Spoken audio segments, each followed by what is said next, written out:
a pensar. Vamos ahora con nuestro panel de ciudadanas que ya nos acompañan. Claro que sí, porque las mujeres sin duda han sido las grandes protagonistas de esta semana en términos políticos, de participación, de debate acerca de cómo lograr paridad, cómo lograr inclusión, y de eso queremos hablar con nuestro panel en el día de hoy. Presentamos primero a Alejandra Sepúlveda, directora ejecutiva de Comunidad Mujer. Muchas gracias, Alejandra, por estar acompañándonos. Muchas gracias por la invitación. Y también a María Pía Adriasola, directora de la Fundación Quid Chile. ¿Cómo estás, Macarena? Muchas gracias por estar con nosotros. Buenos días, por aquí Verónica Undurraga, profesora de Derecho de la Universidad Adolfo Ibáñez, bienvenida. Gracias, buenos días. Y María José Boch, directora del Centro de Trabajo y Familia de la Escuela de Negocios de la Universidad de los Andes. María José, bienvenida también. Muchas gracias por la invitación. Bueno, vamos a comenzar hablando de esta discusión de la paridad. Me gustaría saber, Alejandra, cuál es tu postura y la postura de Comunidad Mujer respecto a la necesidad de las cuotas de salida que tanto se ha hablado. Es decir, que no es suficiente con que en la papeleta, en el voto, aparezca el número igual de hombres y mujeres como candidatos, sino que hay que buscar una fórmula para que el resultado final sea efectivamente 50 y 50. ¿Es necesaria esa cuota de salida? Es absolutamente necesaria esa cuota de salida porque ya tenemos la experiencia de las elecciones anteriores parlamentarias, donde fue la primera vez que debutaron las cuotas de género 60-40, y la verdad es que ese sistema que se dio en torno a un contexto de cambio del sistema electoral es un sistema que está diseñado para un aumento progresivo de la participación de las mujeres en el Parlamento. En ese momento se logró un aumento de 7 puntos, pero pensando en la Convención Constituyente, pensando que este es un momento excepcional en la historia, que va a ser un órgano que tiene que diseñar y escribir la nueva Constitución, que es en un plazo acotado de tiempo, se justifica absolutamente el pensar en la paridad de género, y la paridad de género solo se asegura con la asignación, el sistema de asignación en el resultado final, porque si no, ya tenemos la experiencia, es imposible que podamos asegurar que realmente esa convención esté configurada 50% hombres, 50% mujeres. ¿A su juicio es un elemento esencial para que sea legítima la convención? Es esencial para que sea legítima la convención que las mujeres estén representadas en paridad. María José, ¿de acuerdo o en desacuerdo? Yo estoy de acuerdo, bueno, nos conocemos hace tiempo y hemos estado trabajando en estos temas, porque lo que pasa es que hay sesgos a la hora de elegir. En el fondo no es solo suficiente que estén los nombres en las papeletas, sino que nosotros tenemos sesgos conscientes e inconscientes a la hora de elegir y vamos a preferir hombres porque asociamos roles de liderazgo con masculinidad. Entonces, para que realmente haya una paridad, para que realmente hombres y mujeres participen, es necesario que el resultado incluya a hombres y mujeres. María Pía. Bueno, yo estoy en desacuerdo, porque pienso que en realidad el sistema está hecho para que haya igualdad. Y creo que creer en que de verdad somos iguales parte por tener esa confianza y no tener ningún complejo a la hora de participar ni a la hora de luchar por una competencia legítima. Yo creo que el problema de asegurar cupos, yo encuentro que puede jugarnos incluso en contra, porque puede ser que salgan elegidas más mujeres y que quedan mujeres fuera porque resulta que ya se casaron con 50% de hombres. Y si esas mujeres salen elegidas, van a tener que salir o se van a cambiar las reglas del juego nuevamente para acomodarlas. María Pía, pero ¿basta con solamente confiar en las mujeres para que exista esta paridad real en las instituciones sociales? Se lo pregunto a propósito de lo que ocurre hoy día en el Congreso. Yo creo que la paridad es un concepto intelectual, porque al final lo que necesitamos es una representación. ¿Y un hombre representa igual a una mujer que la mujer por sus propios derechos? O sea, todos representamos el bien común y por lo tanto todos de alguna manera también tenemos que jugarnos por eso. ¿No cree porque usted que cuando las mujeres, empezamos a pelear, sí. no creo. No, ni siquiera sabe lo que voy a preguntar. No, porque ya no cree. Me imagino. A ver, ¿qué es lo que cree que le iba a preguntar? No, que no creo que haya a ver, lo que yo creo es que de alguna manera se produce un conflicto muy grande cuando empezamos a pelear por cuotas de poder. Y eso pasa entre los hombres y las mujeres, pasa por, en el fondo, cuando decimos que somos iguales, pero en la práctica generamos toda una legislación que genera una discriminación inversa y que muchas veces eso nos puede jugar en contra. Sí, mi pregunta era si, para ver si la termino, mi pregunta era si no cree que históricamente la mujer ha sido disminuida, ha tenido menos representación, se ha decidido por ella en materias que le competen solo a ella. O sea, yo creo que hay mucha, o sea, efectivamente ha sido así, yo no puedo negar eso si es una realidad. ¿Es necesario corregirlo? ¿Te fijas? Pero ¿se ha corregido o no? A ver, Camila pues Vallejo, hay un 75% pero Camila de hombres Vallejo en el está en el Congreso. Congreso o no. Pero es un 25% de Pero mujeres es que da en lo el mismo el Congreso. número. Si el punto es que a lo mejor no participaron más mujeres en el proceso porque a lo mejor podrían no haber tenido interés. Los mismos partidos No, incluso... si tuvieron que participar porque era obligatorio. Las cuotas desde la elección pasada son obligatorias. Bueno. Por lo tanto, un 40% tenía que ser mujer como candidata y sin embargo hay solo un 25% electa. ¿Usted cree que eso no hay que corregirlo? Pero ¿y por qué lo vas a corregir y por qué no vas a respetar la libertad de las personas de elegir quién más lo representa? Verónica, ¿por qué habría que corregirlo o no? Hay que corregirlo claramente porque fíjate que esta idea de primero de tratar de evitar el conflicto, yo creo que hay mucho mayor conflicto cuando hay personas que están marginadas de participar y desarrollarse en todas las áreas que se pueden. Yo creo que es tener una muy mala visión de lo que es el ser humano, pensar de que exigir igualdad va a implicar un conflicto entre hombres y mujeres. Al contrario, estamos creciendo como sociedad, estamos creciendo como personas al darnos cuenta y al aprender a ser iguales. Y ese argumento de no hay que exigir igualdad por conflicto, digamos, por no generar conflicto, especialmente a nivel de las familias, por ejemplo, es precisamente el argumento que se daba contra las sufragistas, contra el derecho a voto de la mujer originariamente. Entonces, y es el conflicto es el mismo argumento que se dio, por ejemplo, para que el hombre fuera el jefe de la sociedad conyugal y las mujeres fueran incapaces relativamente en el derecho hasta el siglo XX, digamos, en Chile, hasta muy en fines del siglo XX en Chile. Entonces, es un argumento que en realidad ya no se sostiene. Es muy importante también porque el sistema que está ahora de cuotas, de cuotas en las candidaturas, que está ahora para la elección de diputadas y senadoras, es un sistema imperfecto. ¿Y por qué no se avanzó más? No se avanzó más precisamente por la práctica de los partidos políticos que pusieron a las mujeres en zonas, en distritos y en circunscripciones en que las mujeres se sabía que no iban a poder ser elegidas. Y candidatas que no tenían ninguna posibilidad de competir. No había, y ni siquiera se utilizó bien el dinero que estaba dado como incentivo para las candidatas mujeres. Pero, entonces es muy importante hacer estos cambios estructurales precisamente para darle legitimidad al proceso. Y yo quiero como celebrar, porque una cosa es estar en desacuerdo y estar dando opiniones distintas, que está muy bien, ese es el debate democrático, pero yo quiero celebrar el gran consenso que hay por la paridad y el gran consenso que hay en la sociedad ahora por la paridad. Estábamos hablando antes de entrar aquí al estudio de lo bonitos que son estas ventanas de oportunidades cuando la gente se da cuenta y personas de derecha y de izquierda dicen, tienen toda la razón.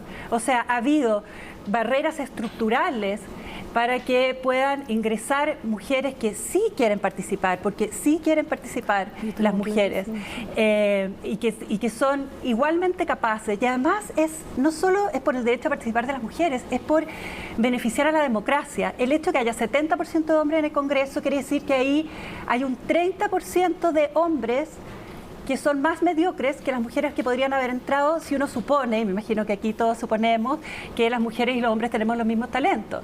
Entonces quiere decir que hay un 30% de hombres que tienen menos talento y que hay un 30% de personas que resultan ser mujeres que tienen más talento para estar en el Congreso, y eso es un defecto de la democracia que tenemos que corregir. ¿Cuál es el sistema para implementarlo? Porque lo veíamos también en la discusión, lo vemos en la discusión aquí, también antes con el senador Alamán y el senador Elizalde, que por ejemplo el argumento que daba el senador Alamán era que decía, a ver, si se implanta esto va a significar que una mujer con menos votos, por ejemplo, va a ser elegida y en cambio un hombre que tenía más votos va a quedar fuera.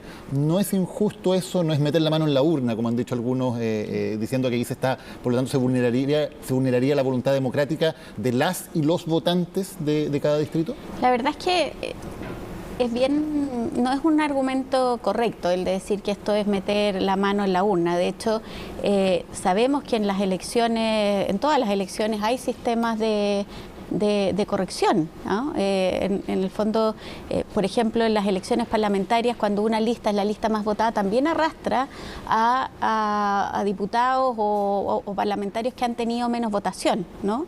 Y en ese sentido ahí fue como un error de los partidos políticos el decir, de repente poner a las mujeres precisamente como a competir en listas que decían, no, aquí estas no tienen ninguna posibilidad de ganar, porque al final eso afectó a las listas en su conjunto. Lo que hemos diseñado, y yo quiero aquí destacar que la propuesta de paridad de género es una propuesta que viene de la sociedad civil y que ha logrado tener un apoyo transversal de los parlamentarios desde el Partido Comunista a Renovación Nacional, Evópolis. Es un sistema que tiene estas especificaciones. Paridad en las listas, que siguen siendo listas abiertas, con la obligación de que las mujeres vayan en el primer lugar de las listas y después haya un reparto de listas de cebra, ¿no? Y la idea es que si todos hacen bien la pega, la asignación que se hace posteriormente cuando se ven los resultados de las listas, ojalá sea la menos posible, pero es necesaria porque lo que estamos pidiendo es 50-50, ¿no? Y entonces eso significa que se va a permitir que en cada distrito las listas siempre tengan un candidato o candidata más, de tal manera que después, al ver los resultados, entren los que son más votados, no los que son menos votados, pero sí con la condición de que sea un hombre, una mujer, un hombre, una mujer, y que sea 50. María Pía, ¿no te parece adecuado esta fórmula? A ver, yo insisto que aquí, o sea, todo es bastante aparente, porque en el fondo uno dice han llegado a un gran acuerdo, pero un gran acuerdo que parte de un origen muy ilegítimo, que es la violencia, y por lo tanto, para mí todo el proceso ha sido ilegítimo. Yo te aseguro que hace 4 meses atrás ningún parlamentario de Chile Vamos, ni el mismo presidente, ni nadie pensaba en tocar la Constitución.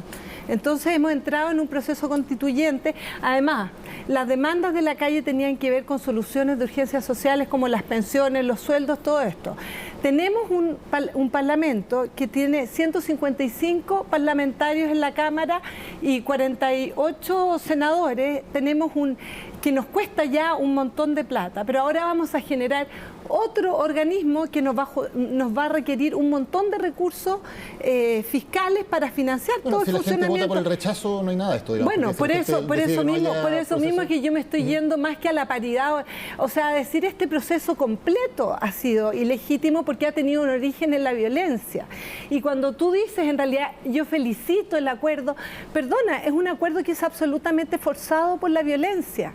Entonces, no se puede decir aquí que qué lindos los parlamentarios que llegan a acuerdos, porque ¿de dónde salió esto? ¿De dónde salió que se dieron vuelta de una manera, en una voltereta en el aire, cuando nunca pensaron antes y de hecho la ciudadanía, la mayoría de la ciudadanía que votó este gobierno, lo votó justamente pensando que la alternativa podía llevar un proceso constituyente y nadie de ellos quería esto.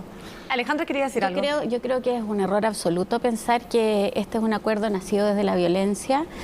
O sea, como si no hubiera pasado, pero ¿pasó o no pasó el 18 de octubre? Es un acuerdo que tiene un apoyo mayoritario de la ciudadanía. Es que ¿sabéis lo que pasa? Es que en otras circunstancias te creería. No. Si se hubiera hecho por una vía legítima, en paz, te creo. Mira, mañana se va a promulgar en La Moneda esta reforma constitucional que da el inicio del proceso constituyente. Es una visión absolutamente amplia de la ciudadanía que ha tenido un correlato de apoyo en el mismo gobierno que pidió y hizo un llamado a los parlamentarios para que llegaran a un acuerdo para habilitar este proceso de una nueva constitución. Entonces, todos los intentos que hoy día se hagan para legitimar algo que ha concitado el acuerdo transversal de partidos políticos y con un apoyo mayoritario de la ciudadanía, a mí me parece que es equivocado. Y anclarlo a la violencia es no entender los procesos que han pasado en este país a lo largo de más de una década. También cómo funciona la política y cómo funciona también al interior de los mismos, de las coaliciones políticas y de cómo funcionan las presiones internas. En realidad, si no hubiera habido presión, esto no se había dado. Entonces, efectivamente hoy día existe el disentimiento. ¿Y es malo eso? No, no es malo, pero lo que yo digo es que el origen es malo, porque partió en una revolución. Si al final el 18 del 10 que pero la abolición de la esclavitud también partió de una revolución y tuvo un resultado positivo. No todo lo que parte de una revolución tiene malos resultados. Sí, lo que pasa es que cuando tú tienes algo bueno, porque la Constitución es muy buena, protege los derechos de todos, protege la igualdad ante la ley, da oportunidades a todos de participar. Entonces, yo comparto contigo lo que tú dices, pero ahí ha habido falta de voluntad política. Entonces, ahora queremos quebrar la institucionalidad para hacer que algo que para mí es importante esté presente ahí. Si la mayoría de los chilenos creen que la Constitución es buena, manera se va a mantener, porque hay un plebiscito para que los chilenos decidan precisamente. Sí, y me gustaría claramente. conocer la opinión también de María José y Verónica. Es que yo creo que este cambio y buscar la paridad no solo es para la Constitución, es para millones de instituciones donde queremos una representatividad de hombres y mujeres. Y yo lo que no estoy de acuerdo contigo es que creo que es pensar que estamos jugando una cancha pareja.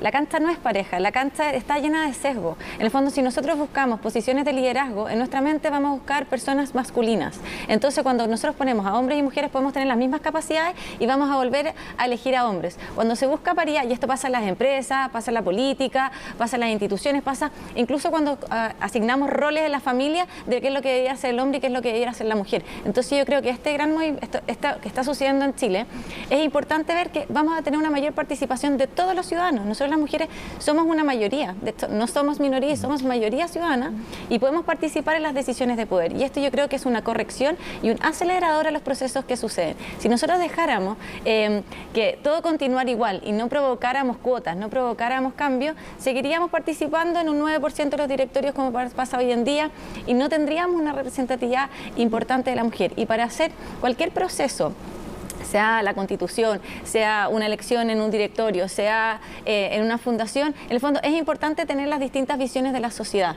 Hombres y mujeres aportamos esa distinta visión para un mejor resultado y está comprobadísimo que cuando participan hombres y mujeres, y acá quiero decir que es importante porque no es solo que las mujeres nos tomemos el poder, sino que cuando hombres y mujeres participamos, hacemos complementariedad y damos mejores soluciones y eso está aprobado a nivel de país, a nivel de empresa, etcétera.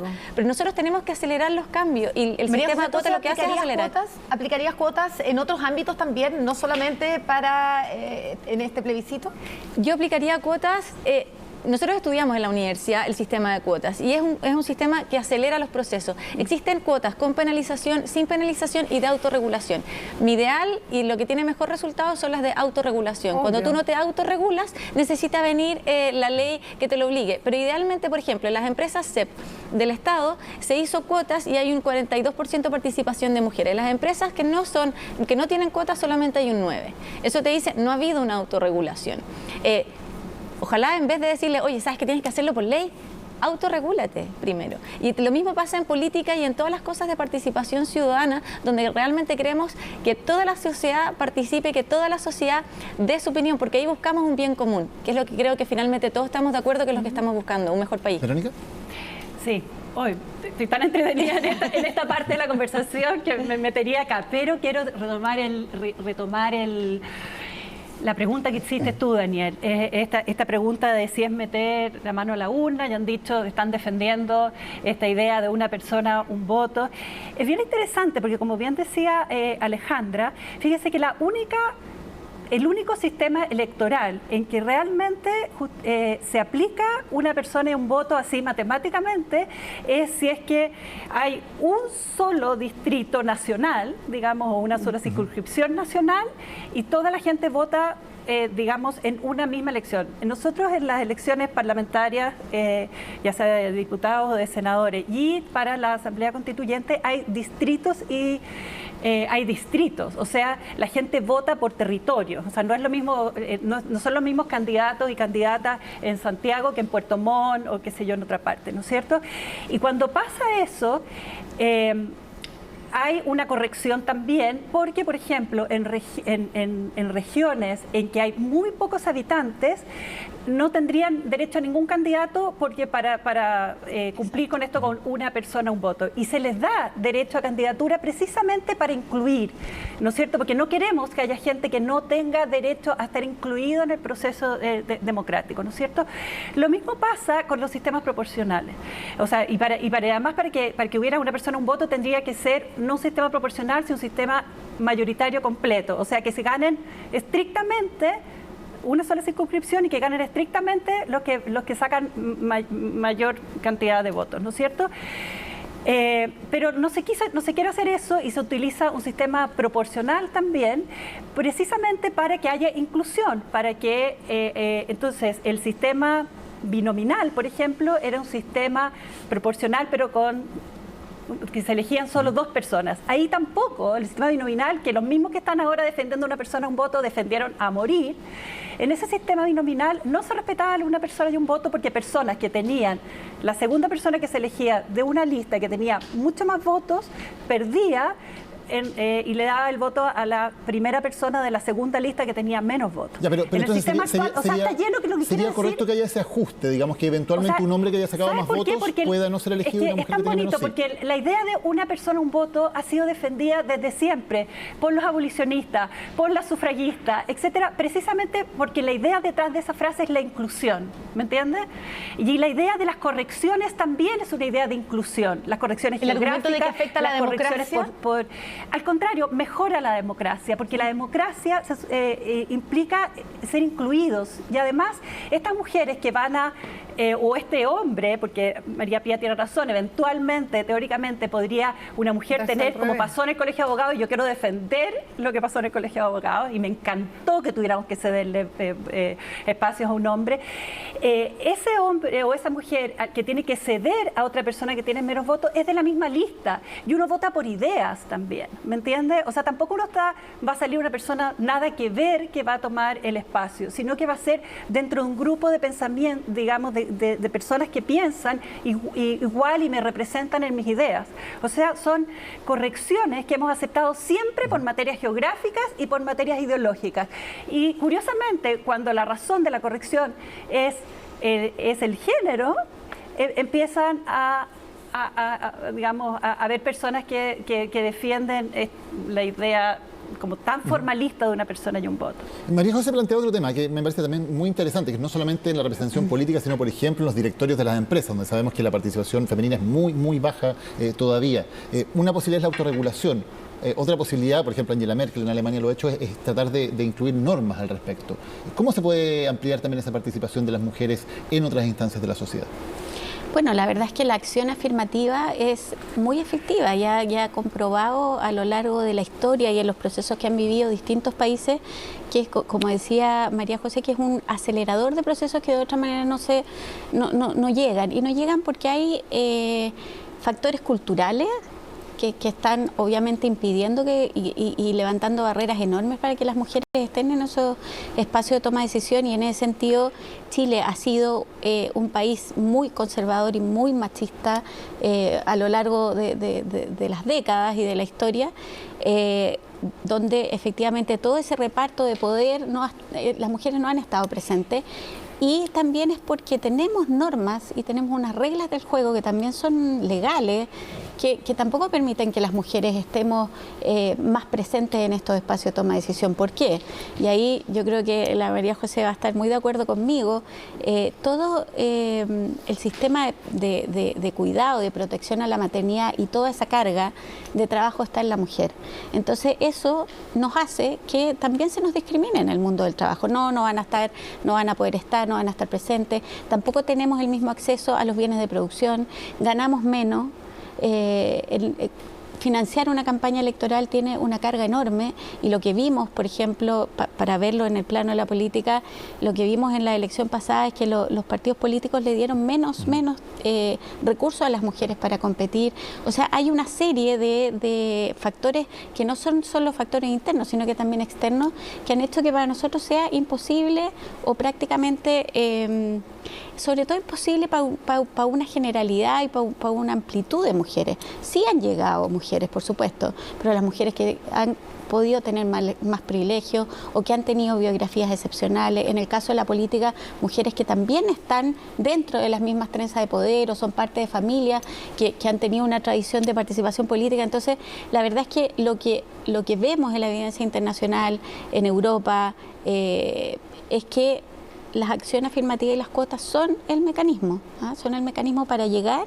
Y yo quiero decir que no les quitan meritocracia a las mujeres, yo quiero decir que no es un sistema que cuestione su capacidad, todo lo contrario. Aquí también quiero decir, esto eleva la competencia, porque es bien curioso que siempre que se plantea la paridad se cuestiona la capacidad para llegar, ¿no? Y el mérito.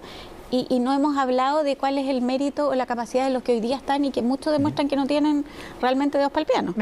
Bueno, yo estoy totalmente de acuerdo que las mujeres somos súper capaces súper capaces y que realmente tenemos muchas posibilidades de hacer además una multiplicidad de cosas increíbles. Por lo tanto, yo en el tema del talento, o sea, comparto contigo y con todas que todas tenemos talento para hacer y desempeñar el mejor de los cargos y de la mejor manera. El tema es que yo comparto contigo el tema de que tiene que haber una voluntad. Y eso parte del corazón de las personas, y yo creo que tú compartes conmigo eso, porque al final el sistema legal empieza a ahogar el mismo sistema. Pero uno puede y muchas veces es que uno puede confiarse en que el corazón de las personas va a corregir estas barreras. Yo creo que hay que hacer un trabajo. Yo creo que hay que hacer un trabajo, pero el problema de coacción es que te vas a encontrar con muchas dificultades, porque tú hablaste recién de un problema relacionado con la maternidad, ¿verdad?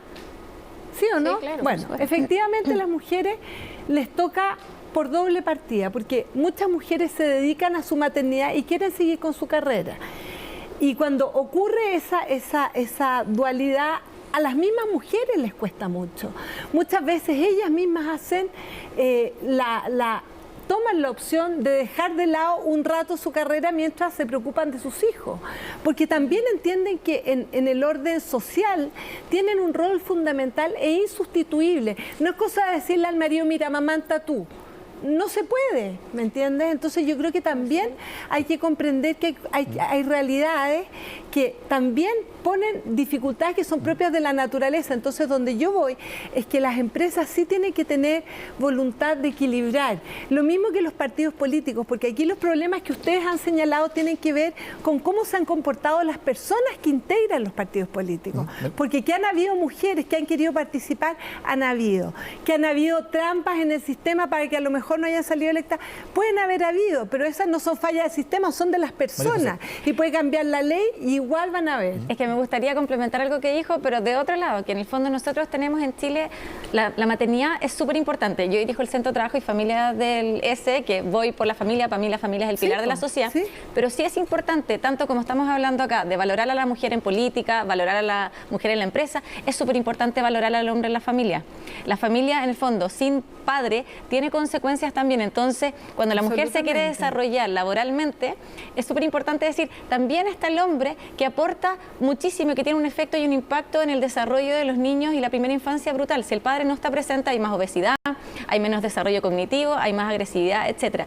Y yo creo que acá es súper importante poner, en el fondo, todas estas soluciones de cuota, a mí me gusta mirarlos desde el punto de vista que las mujeres no nos convirtamos en hombres, porque perdemos todo nuestro aporte. Exactamente. Pero lo que es importante es valorar al hombre también en los temas de cuidado. Nosotros tenemos que llegar a una sociedad donde nos queramos cuidar, donde queramos proteger a la familia, que es el pilar de la sociedad, y buscar un bien común. Pero para eso, hombres y mujeres necesitan participar de las empresas, necesitan participar de la política, porque justamente damos una mirada más amplia. Pero para eso tenemos que valorarnos ambos, no solo un lado. Y para eso el sistema de cuotas funciona súper bien, porque en el fondo agrega a la mujer a la discusión política, agrega a la mujer a la discusión de las empresas, poniendo otra mirada, poniendo que somos igualmente inteligentes, pero llegamos a soluciones diferentes. Verónica, pero para eso el hombre también, Oye, pero perdona, Verónica, hasta ahora los hombres no dan papa. Yo me referí específicamente al amamantamiento. Pero se pueden hacer hartas cosas. Hay experiencias como la de Suecia, por ejemplo, donde hay un postnatal obligatorio también para hombres. Si tú vas a un parque en Estocolmo, por eso te estoy diciendo, pero la que se tiene que sacar la papa, la que se tiene que sacar la papa es la mujer. O sea, al final estoy hablando de cosas que no, o sea, yo soy absolutamente fan de que los hombres sean parte del cuidado y de hecho así lo hemos vivido nosotros, ¿te fijas? Pero el punto es que en esa complementariedad y ese mutuo enriquecimiento, que es lo mismo que en el fondo se busca también en el mundo, y que el mundo es mixto también, está el reconocernos como mujeres y qué es lo que somos, y en eso yo valoro mucho que me interesa preguntar una cosa, Verónica. La identidad femenina y la identidad masculina como un valor. Sí, es que decía la diputada María José Hoffman que a ella le parece indigno las cuotas y que es un bastón legal y que demuestra poca confianza en la capacidad de las mujeres para ganar por ellas mismas. ¿A usted le parece indigno una cuota? O sea, yo encuentro indigno que a esta altura del siglo XXI las mujeres que tienen toda la capacidad, que tienen ya hasta aprobado más estudios superiores que los hombres, por ejemplo, me parece indigno que no puedan participar en los espacios de decisión y en los espacios de poder por razones como las que señalaba Alejandra, que son dificultades estructurales, o sea, se mezclan limitaciones jurídicas, limitaciones culturales, limitaciones en el fondo emocionales, o sea, desde chiquitito, ustedes, comunidad mujer, han hecho un trabajo impresionante y estoy segura que ustedes también, por todos los que han señalado sobre los estereotipos de género, ¿no es cierto? Desde chiquitito a las mujeres se les inhibe, digamos, de soñar más en alto, ¿no es cierto? Soñar más allá. Entonces, eso me parece indigno, que tengamos una sociedad que tenga esos niveles de injusticia de género todavía tan presentes, ¿no? Pero yo quería referirme un poquito a otra cosa que me parece interesante, tomando lo que decía María José. Fíjese que la diferencia teórica entre paridad y cuotas, eso no ha salido mucho, porque uno dice, ¿qué diferencia entre la paridad y la cuota? La paridad es una cuota de 50%. Pero hay una diferencia teórica que es súper interesante que trabajaron las feministas francesas, y es que las cuotas son un mecanismo acelerante precisamente por estas barreras tan duras que hay y que las mujeres no han podido acceder a ciertos espacios de poder que son típicamente políticos, educacionales y de trabajo, ¿no es cierto? Son las típicas 3 áreas en las que se aplican las cuotas. Y se supone que cuando las mujeres accedan en por lo menos un 30%, que es la masa crítica para que no parezca como la mujer, en el fondo, que no puede hacer cambios. Con un 30% ya cambia la forma en que funcionan los espacios, ¿no es cierto? Esa era la idea, era una idea de corrección más acelerada. Y por eso las cuotas son temporales, porque se supone que después de que las mujeres llegan en más de un 30%, y la gente se acostumbre a verlas y se dan cuenta que funcionan perfectamente bien como funcionan los hombres, porque las mujeres son muy inteligentes o muy tontas, muy corruptas o muy virtuosas, igual que los hombres, nomás, ¿no es cierto? Menos mal. En ese sentido somos iguales. Y son temporales en el sentido de que cuando la gente ya se acostumbra y no se necesite, se sacan. La paridad es distinta. La paridad es una idea está anclada en una idea de sociedad y en una idea de democracia mucho más fuerte. Y la paridad tiene vocación en el ámbito de lo público y en el ámbito de lo privado también. ¿Y por qué? Porque ¿cómo lo pensaban las pensadoras de la paridad? En el fondo, porque ahora, como decía María José, cuando hay mucha presencia masculina en un espacio, ese es un espacio de poder. Cuando hay mucha presencia femenina, aunque sean regiones brillantes, lo femenino está devaluado en nuestra sociedad y esa es una esfera de poco poder, ¿no es cierto? Entonces, por eso hay carreras feminizadas en que se gana mucho menos, aunque se trabaje como loca y aunque sea esferas de cuidado, que es lo más importante que hay para nuestra sociedad. ¿Te fijas? Entonces, la paridad tiene que estar en la casa y en el ámbito de lo público, en lo privado y en lo público. Una conversación interesantísima que estamos teniendo aquí en el Nuevo Pacto. Vamos a hacer una breve pausa y ya regresamos. Pacto con una frase final de cada una porque estamos en el tiempo. Alejandra. Yo quiero decir que la paridad de género interpela transversalmente y de manera mayoritaria a la ciudadanía. Quiero decir que no es un patrimonio de izquierdas ni de derechas. Y quiero decir y destacar, además, según el último informe del PNUD, que lo que más ha cambiado en Chile precisamente es la percepción respecto a los roles de hombres y mujeres en la sociedad y en particular en la política. Eso significa que tenemos y debemos tener los espacios que nos merecemos. Muchas gracias. María José. Hombres y mujeres aportamos en lo público y lo privado y es importante que ambos estemos en las dos esferas. A mí me encanta el mundo mixto, pero me gusta el mundo mixto desde el amor, de la complementación y desde la amistad, más que desde el odio y del resentimiento. O sea, mucho más lindo en amistad y en complementariedad. ¿Verónica? Sí, yo quiero celebrar lo que hemos avanzado en estos días, en darnos cuenta de la necesidad de inclusión, tanto de hombres y mujeres para hacer una democracia mucho más representativa. Muchísimas gracias a las 4 por habernos acompañado hoy. Muchas gracias a todos ustedes y a ustedes por habernos acompañado en el último capítulo del año de Nuevo Pacto. Que estén muy bien y que tengan un muy buen día. Buenos días.